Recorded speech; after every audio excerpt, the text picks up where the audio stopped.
A sneak peek at the HyperDrive Thunderbolt 3 USB-C hub for the MacBook Pro.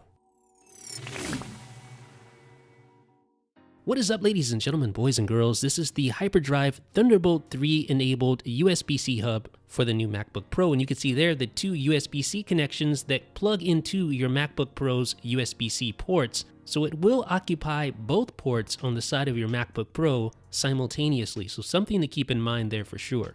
Now, the first port is a Thunderbolt 3 enabled port, but the second port is just a normal USB 3.1 Gen 1 connection. So 5 gigabits per second there, 40 gigabits per second on the Thunderbolt 3 port. You also get an SD card slot and a micro SD card slot, and you get a pair of USB-A ports. These are USB 3.0 ports. And lastly, you get HDMI output for up to 4K at 30 Hz. So let's connect the HyperDrive to my MacBook Pro. It occupies, like I said, both USB-C ports, just like this, and now you're connected.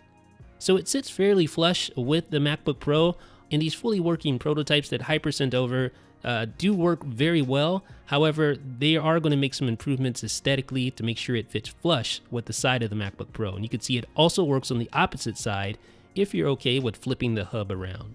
Okay, so now let's make some connections. I have my power connector, my 61 watt charger here. If you try to plug it into the USB-C port, nothing happens. So you don't get charging through the USB-C port. You can only charge through the Thunderbolt port, which is kind of a bummer because that means if you have a Thunderbolt device connected that doesn't have pass-through charging, you won't be able to charge through this hub. Probably not a big deal if you're a MacBook Pro owner with 4 Thunderbolt 3 ports, but something to keep in mind nonetheless.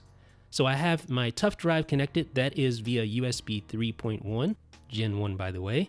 I'm going to plug in the SD card slot here. It's a little awkward. It's a little tight for the SD card, adding it and removing it. There's just not a lot of clearance there to play around with.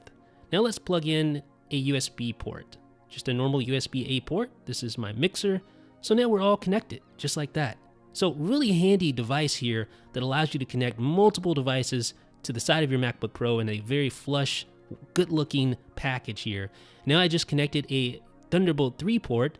So you can see I have all these devices connected at once. This Thunderbolt 3 port is actually connected to a hub that allows me to get full 4K output, as you can see there, at 60 Hz. Now this is pixel doubled, so you're only seeing 1920 by 1080p, but trust me, it is 4K at 60 Hz. So that is cool. So you can also see Thunderbolt 3 connectivity, which is going to my 4K display via a hub.